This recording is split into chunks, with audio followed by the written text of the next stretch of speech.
अस्सलाम वालेकुम। एक नेस्कैफ़े का पैकेट आपने ले लेना है और 2 जवे लहसुन के आपने ले लेने हैं। तो इनसे ऐसा ज़बरदस्त नुस्ख़ा मैं आज आपको बनाने का तरीका बताऊँगा कि जिसे इस्तेमाल करने के बाद सिर्फ़ 5 मिनट आपने इंतज़ार करना है और फिर इसका असर देखकर आप बहुत ही हैरान रह जाएँगे।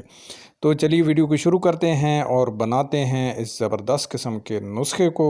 तो जनाब सबसे पहले आपने 1 कप पानी ले लेना है इतनी सी मिकदार में, और 1 कप पानी लेने के बाद इसके बाद जनाब आपने लहसुन के 2 जवे ले लेने हैं।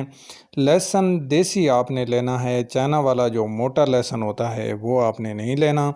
तो सबसे पहले जनाब आपने लहसुन को अच्छे तरीके से साफ़ कर लेना है, इस तरीके से इसका सारा छिलका उतार लेना है और इसको बिल्कुल छोटा छोटा करके इस तरीके से आपने काट लेना है।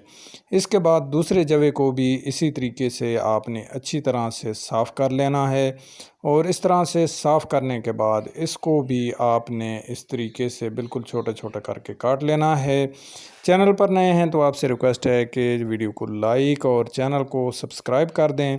तो जनाब इसको भी हम बिल्कुल छोटे छोटे करके इस तरीके से पानी के अंदर काट लेते हैं।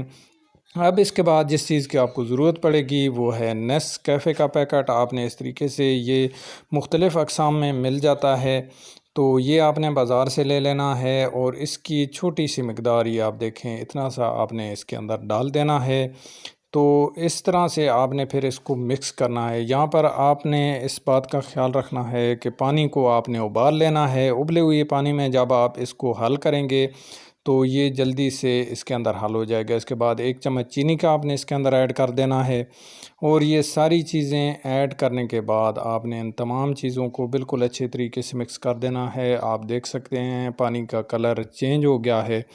अभी मैंने इसको गर्म नहीं किया था, आपने गरम पानी ले लेना है। उबालने के बाद जब पानी गरम हो तो उसके अंदर ये चीज़ें ऐड करनी हैं, तो इससे आपको मज़ीद फ़ायदा देगा। तो अब मैं आपको आखिर में इसके इस्तेमाल का तरीक़ाकार बताता चलूँ कि आपने इसको किस टाइम और कैसे इस्तेमाल करना है। तो जनाब 1 कप इस तरीके से आपने बना लेना है। तैयार करने के बाद सुबह निहार मुँह आपने ये 1 कप पी लेना है। 1 हफ़्ते तक लगातार इस तरीके से इस नुस्खे को इस्तेमाल करें तो आपको ज़रूर फ़ायदा होगा।